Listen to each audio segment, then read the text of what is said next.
And so it is. So we are exploring uncertainty. And this week, our spiritual conversation is around the idea of enjoying the feast. No matter what is going on in life, no matter what the outer circumstances or the inner conditions are, the question for today is, are you enjoying the feast? Each moment in life can turn out any number of ways. How we show up for those moments determines the quality of our lives. How we show up for those moments determines the quality of our lives. How have you been spending your time lately? How have you been spending your time lately? Any torment, any anxiety, any anticipation, any discomfort or a discord? Anything feeling unsettled? Here's the question. Was it optional? Was any of it optional? Was it useful?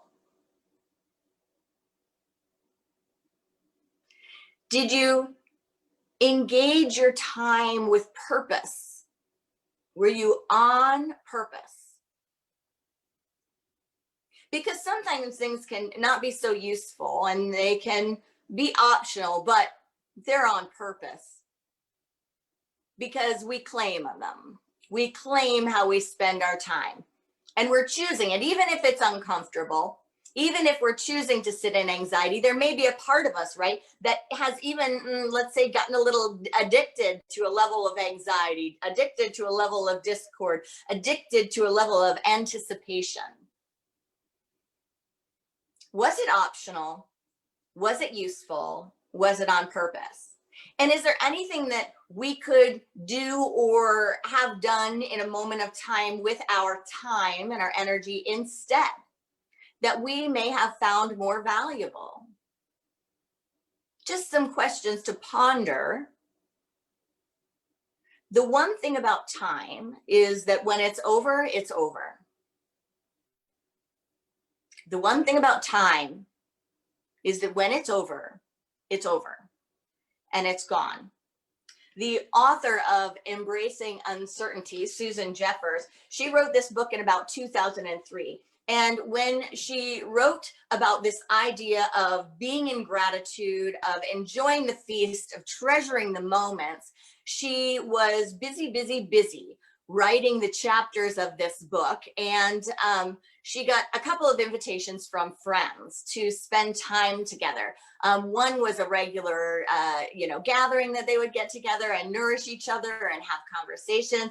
And she goes through telling this little story about getting these invitations to hang out, to spend time together. And in the midst of writing about being a workaholic and writing about how we need to take time for treasure-filled moments in life, she responded to these requests for playtime with I have a deadline. So I'm not going to be able to meet up with you this week. And she goes into a cute story about the back and forth around that.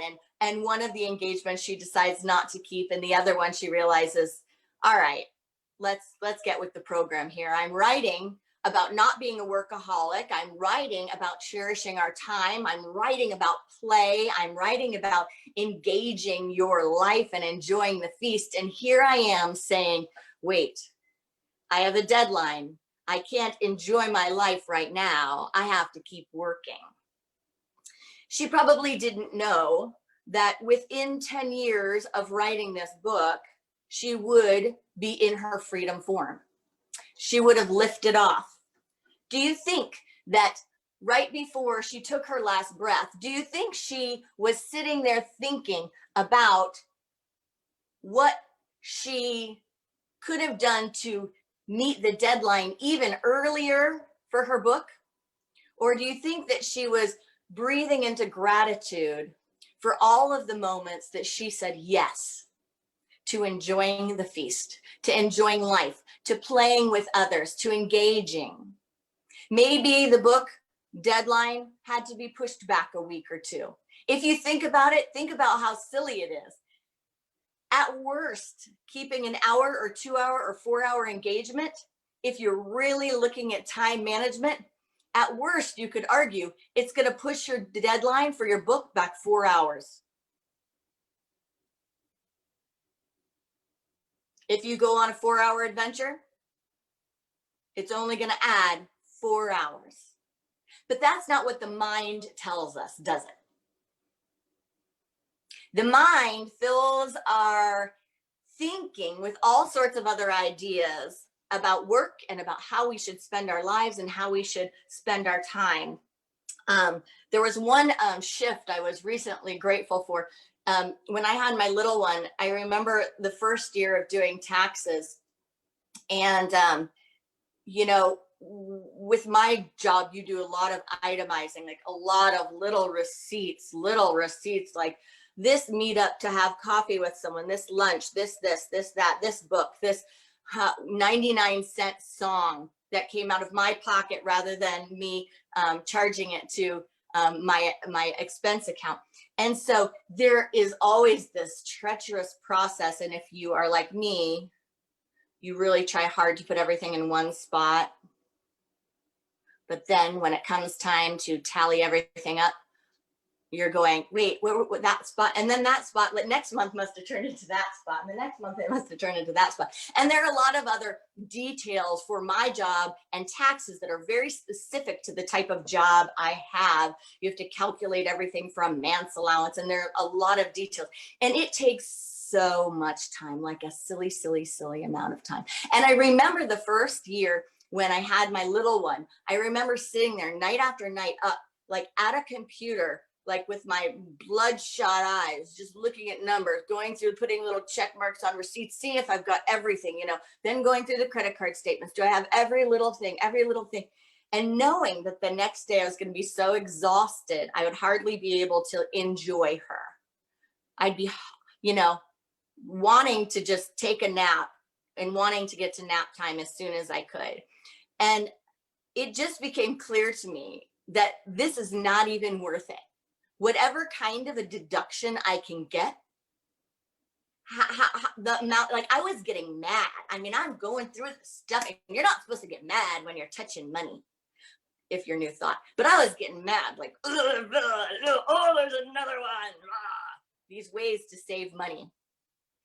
And the next year, the law had been changed. The deduction amount got raised, and so you don't itemize if it's under a certain amount. And I gotta tell you, that's one thing I was grateful for.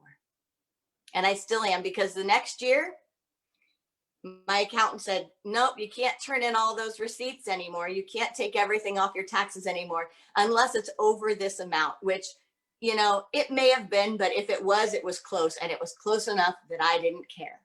And I decided I will have my time. Thank you very much. And I sent out a gratitude for that shift that brought me back my time and helped me understand and realize what was important and how I wanted to be spending my time. So how do we spend our time? And let's look at the ways that we're not present, to this life that we live. Sometimes we're not present because the way we're spending our time doesn't align with our values, but we're so used to it. We're so used to doing whatever we do that sucks out our time that we do it anyway. Think about being a workaholic. Any workaholics out there? You can be a workaholic and have a great job that you love. You can be a workaholic and say, gosh, if I had their job, if they had my job, they wouldn't even think this is work. You can love what you do and still be a workaholic. The thing about overworking, which I think is an issue in our world today for many of us. But the thing about overworking is that we often forget to look at what we're missing. We often forget to look at what we're missing. And sometimes we're missing so much that we can hardly even figure out what we're missing when we have our time back. Anyone out there had a retirement party, a retirement moment, a retirement stage where all of a sudden your time was all yours and you sat with it and you were like, or you were like, right? This idea that we have for so much of our lives, that if I could have more time, if I could be in charge of my time, if I could have me time, all of the things that I would do. And then all of a sudden you get it all back. And you're sitting there not able to utilize it because your brain has been so overtrained to be directed, to be productive, to be guided into how it should be utilized, that you've forgotten how to play. That you may have even forgotten what you love. Do you know, this is so silly, but I have a note on my phone that reminds me of what I love. It reminds me of what I love and some things that I don't love that I think I love, but that when I have time and I'm sitting there in an unexpected moment of the gift of time, I can pull this up and go, oh yeah, these things. These are things that stimulate my brain, my heart, my field, my joy. Because I have literally had times when my life has been so full, and then I have a moment of space, and I found it depressing. I found it almost paralyzing because I'm just disconnected with what brings me joy outside of work or the regular things that I do. Has anyone ever noticed that? You know, I think that's one reason why we have summer camps, and they're not just like a day long. You know, we train kids in summer camp like get ready to play. I had a teacher in ministerial school, Reverend Robert Brummett. He was a Buddhist unity teacher, and he would always tell us that if you're going to take renewal time or vacation time, be very mindful about it, because, you know, you have days where you walk into it and then you have the actual thing, and then you have days when you come out of it. But on both ends, you could ruin it. He didn't phrase it like this, but you can ruin it if you think that the first few days, and you've got to just check in with yourself, right? To see how much time do I need? Can I go from having all of my time structured to me time? Can I go to that and just on the second day, it's fully relaxing and fun, or it's fully renewing? Or do I need to walk down? Does it take a few days for me to stop taking notes and thinking about it, or communicating, or doing my job, or whatever it is, you fill in the blank, whatever your norm is? Does it take a few days to come off of it? And do you start thinking about it a few days before your you time is over? Do you start taking notes?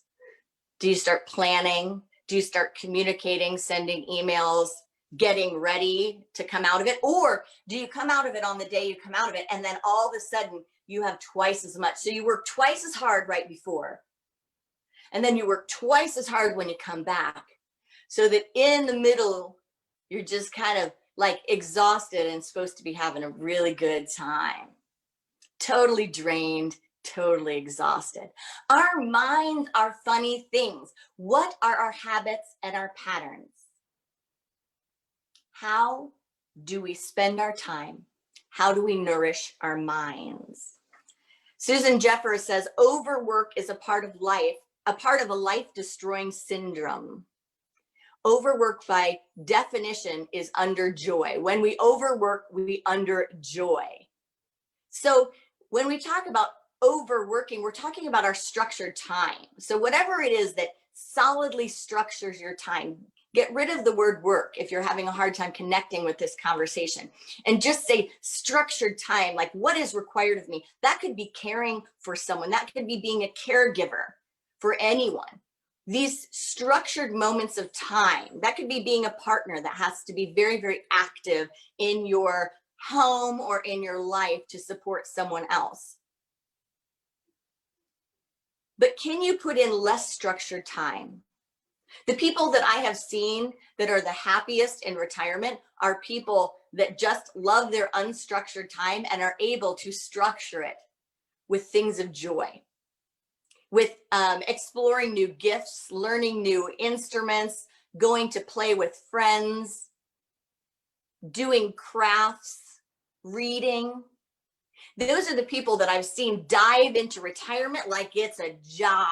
And I am telling you, like it's a job. I have one friend that takes a journal, does journal entries at the end of every day, schedules out the time, totally retired, but schedules out all of the time, including all of the playtime. And then at the end of the day, goes through and just writes up a little story about all the great moments, all the things that were done, just does a little journal entry.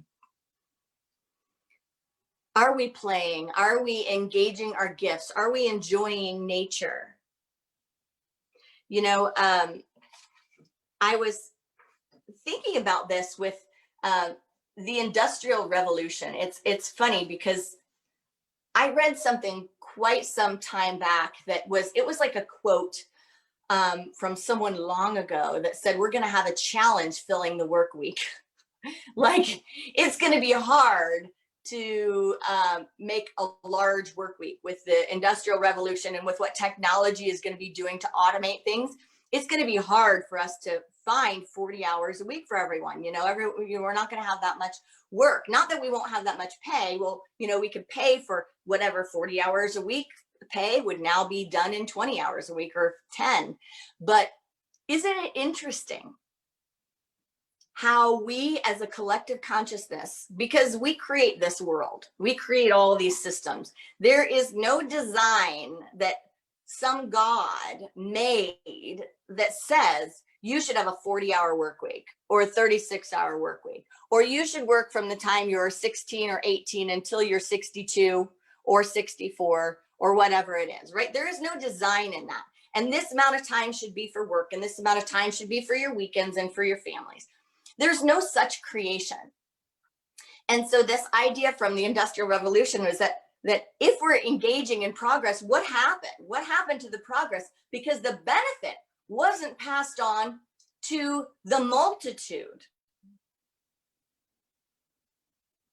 If it had been passed on to the multitude, then when we invented a dishwasher that, you know, instead of spending however long doing the dishes, and we have a dishwasher, however long doing the laundry by hand and having a washing machine, however long it took to put together a car, and now we have machines. We chose as a collective, or somehow it just unfolded, right? That the proceeds from that efficiency and effectiveness, the proceeds went into profit instead of being prioritized to people. So instead of saying, well, now we can get your job, here's your job that needs to be done now, instead of getting it done in 40 hours a week, you're going to get paid the same amount. It only takes you 25 hours a week. So go enjoy yourself for that extra 15. Novel idea, right? Was that a conscious choice? Was it optional to do something different than what we have done? Is it useful? Has it been very useful the way we have engaged efficiency and time?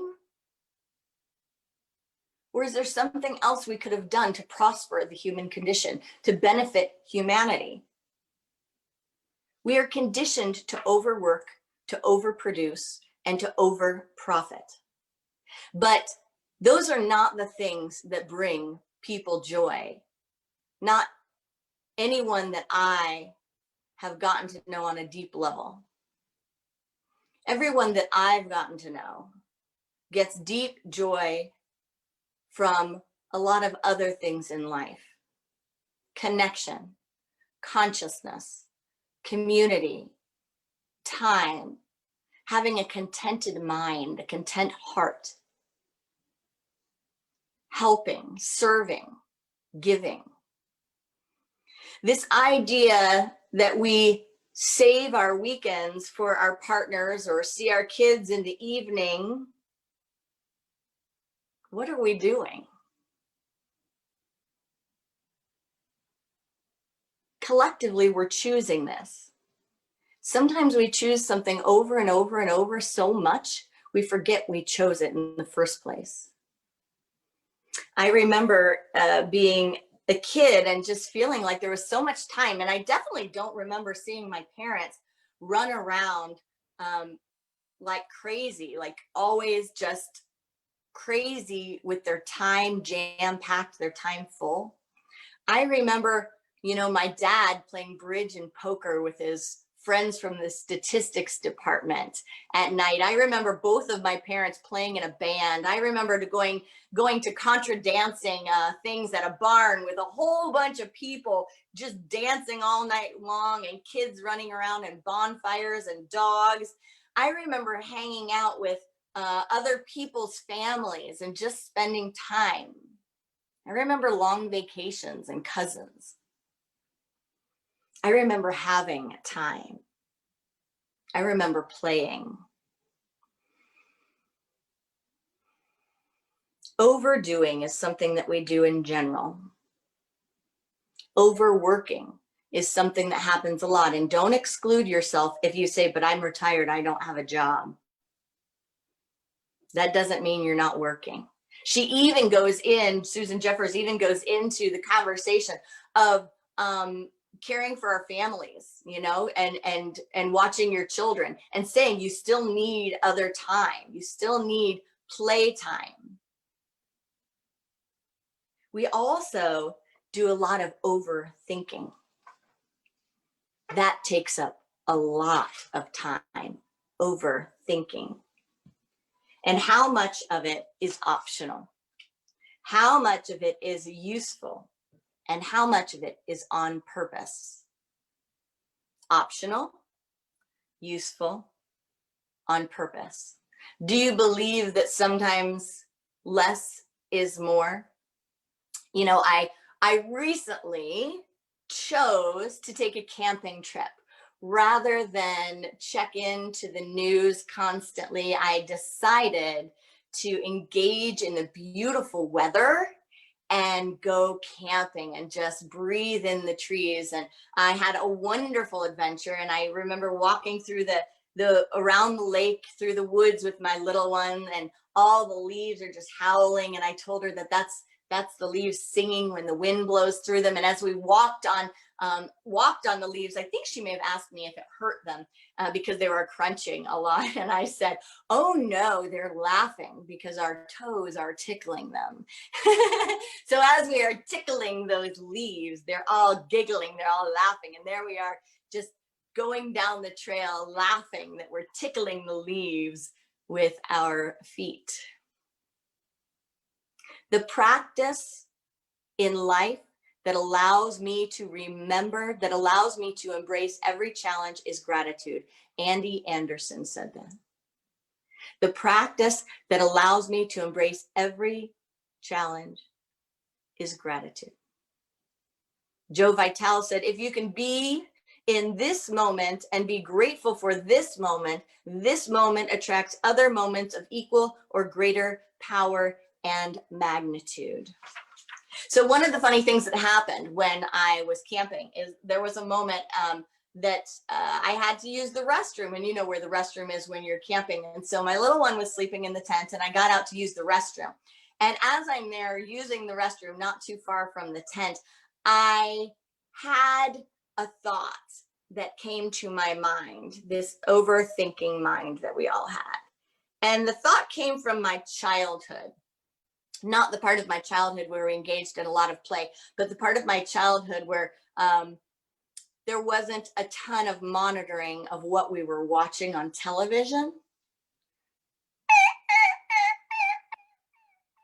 And I had a moment where all the scary movies came back. And as I'm using the restroom, I had this full on thought of, this is when it happens in the scary movies right now. From the woods right back there, while you're not paying attention and you're going to the bathroom and your little one's sleeping in a tent. This is when it happens. Because see, I grew up and I watched Freddy Krueger, I watched Jason, I watched Cujo, I watched all of these things, and I wonder sometimes who was watching me while I was watching those things.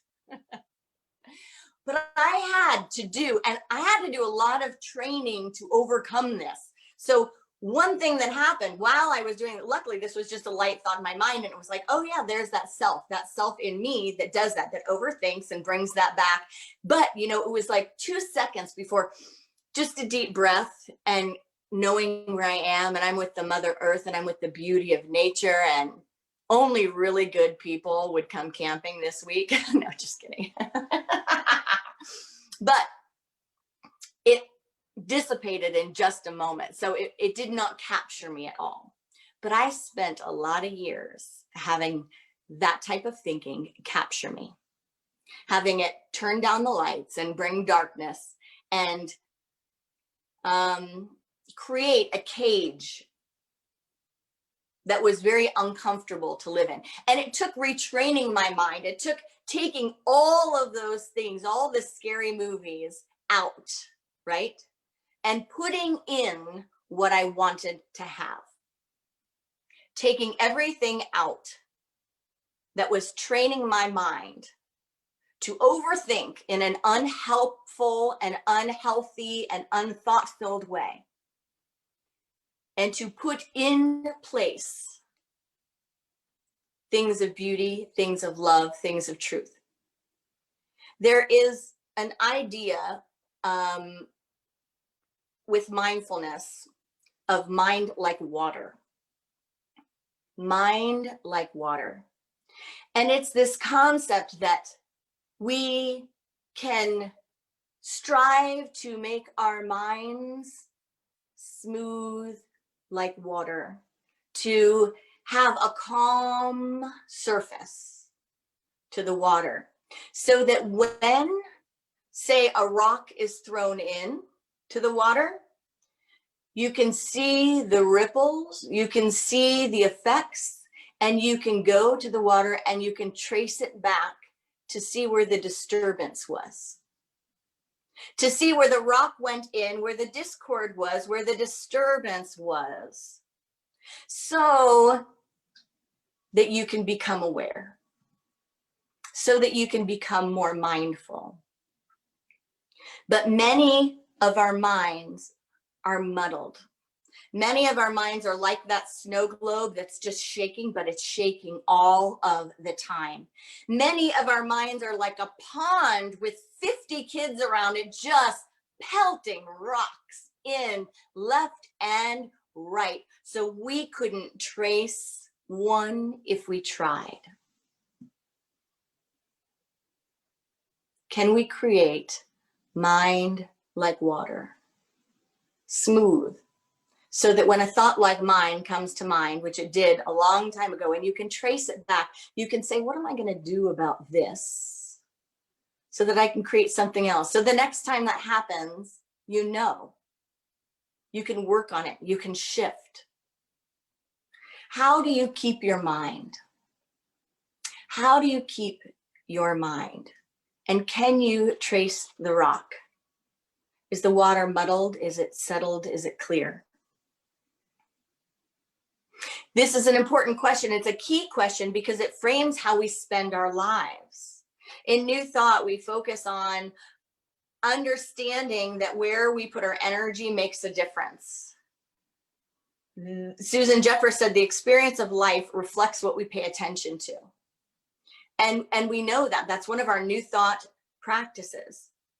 But it's one thing to have it be a simple practice of gratitude. Let me focus on a grateful mind, and let me focus on the things I love. Let me not be a workaholic, and let me focus on doing things I like. You know, I was recently sending a text of a song, the song actually that I played in another spiritual Sunday conversation.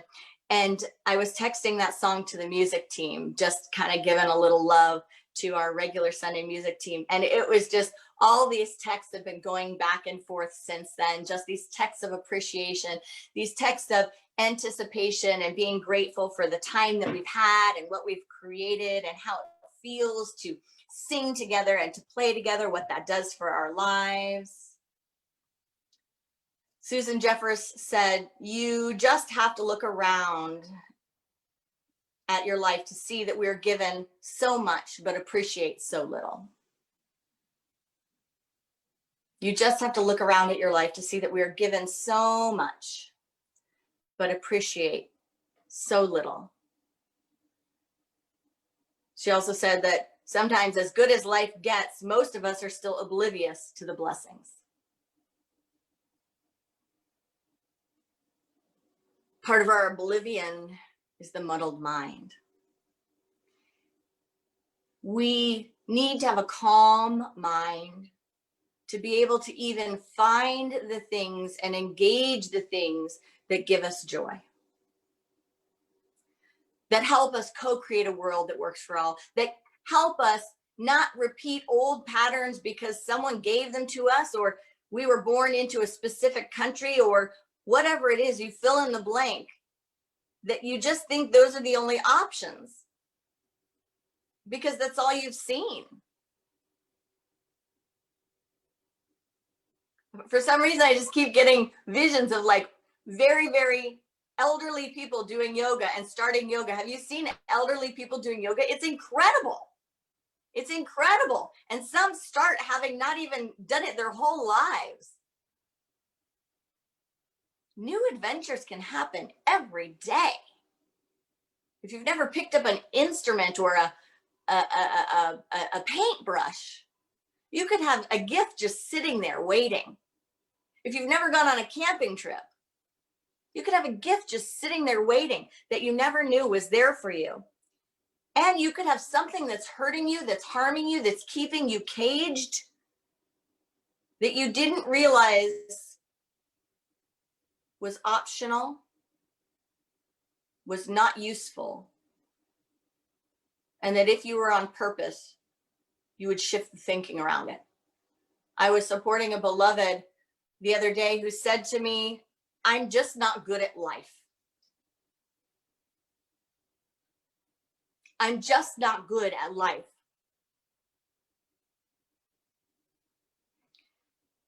And I might get a little teary when I share this, but this friend was saying that because they struggle financially. And it's not that they don't have a job, and it's not that they don't work 40 hours a week. They work 40 hours a week, and they are hardworking. And sometimes they work more than 40 hours a week and work overtime. But they said, I'm just not good at life. And I know what that meant. That meant I can't save up enough money to just get out of where I am. I can't seem to manage it. I can't seem to make it. And I said, stop. You are actually very good at life. You are someone that knows how to live. You are someone that is easy to enjoy life. Like, you make life look easy. What you're not good at is the system. What you're not good at is living under the conditions where we don't pay a living wage for 40 hours a week. That's what you're not good at. And you're not good at selling your soul for that. You know, I've thought before with these conversations that I observe around people saying, people, need to be hard workers, work hard, work harder.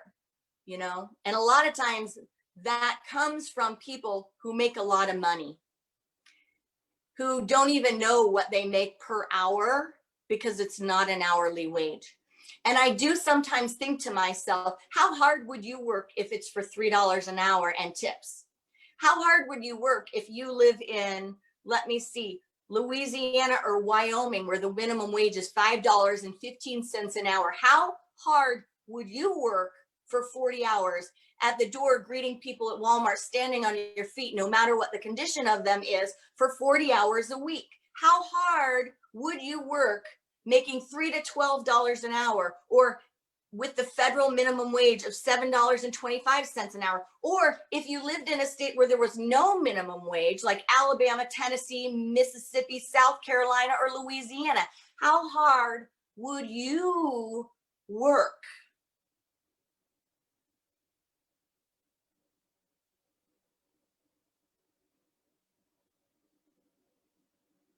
It slays me that this beloved could have a diminished sense of worth, a diminished identity, or that any time could be wasted in depression because they feel like they're the one that's messed up. When they are more than willing to work a 40-hour work week, which I don't even think we should have a 40-hour work week, but when they're more than willing to work that amount of time. But these days, if you work that amount of time, it doesn't mean that you can afford a car that stays running and wonderful. It doesn't mean that you can afford a house or support a family of 4 and take a couple vacations a year. That's not what it means anymore. And all I could offer this person was to deeply and with conviction say, stop, don't do that to yourself. If the country you live in paid a minimum wage, a living wage, a great wage, where everyone that worked 30 hours a week or more, 25 hours a week or more, could live off of that in a not just get by, but a good life, you would not feel like you can't do life. You would not feel like you can't do life. What you can't do is the system. So don't let some outside idea affect your entire consciousness of how you feel about your own self-worth, how you feel about how you enjoy the feast or not. In the book Untamed by Glennon Doyle, she shares her authentic and vulnerable and raw observations of life. And I want to share this part because when we talk about looking for the good and creating the good and seeking the good and enjoying the feast, I do think it's not always so simple, because we don't always know what is affecting our level of joy or peace. It's not always about just going, let me appreciate this, let me appreciate this, let me appreciate this. Some of us can beat ourselves over the head by like, okay, well, let me play more, let me appreciate more, let me be more in gratitude, and then I should feel better. Let me enjoy the feast. There's no reason I shouldn't be enjoying the feast. Sometimes there is a subtle art to paying attention. And again, you need that mind like water to be able to have the awakenings that will expand your ability to enjoy the feast. So are you ready for her story? She says, I looked hard at my faith, my friendships, my work, my sexuality, my entire life, and asked, how much of this was my idea? Do I truly want any of this? Or is this what I was conditioned to want? Which of my beliefs are my own creation, and which were programmed into me? How much of who I've become is inherent, and how much was just inherited? How much of the way I look and speak and behave is just how other people have trained me to look and speak and behave? She goes on to say, who was I before I became who the world told me to be? She says that over time, I walked away from my cages. I slowly built a new marriage, a new faith, a new worldview, a new purpose, a new family, and a new identity by design instead of default. From my imagination instead of my indoctrination. From my wild instead of my training. From my wild instead of my training. If you know any more about Glennon Doyle and the book Untamed, you know that part of her awakening is alluded to in this line where she says, when I saw Abby, when she saw her new partner, she was married to a man, and she said, when I saw Abby, I remembered my wild. She said, I wanted her, and it was the first time I wanted something beyond what I had been trained to want. You see how subtle that is? Happy enough. But what in each one of us is our wild and our untamed? What is the thing or the part of life or the aspect of self that you may not even know is there? You may not even be aware that you're not enjoying the feast because the mind is not like water.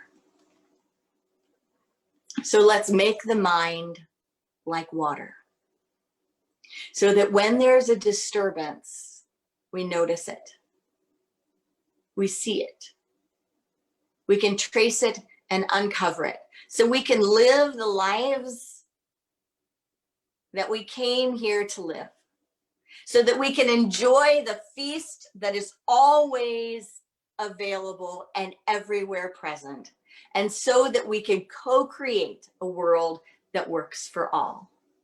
Namaste, friends.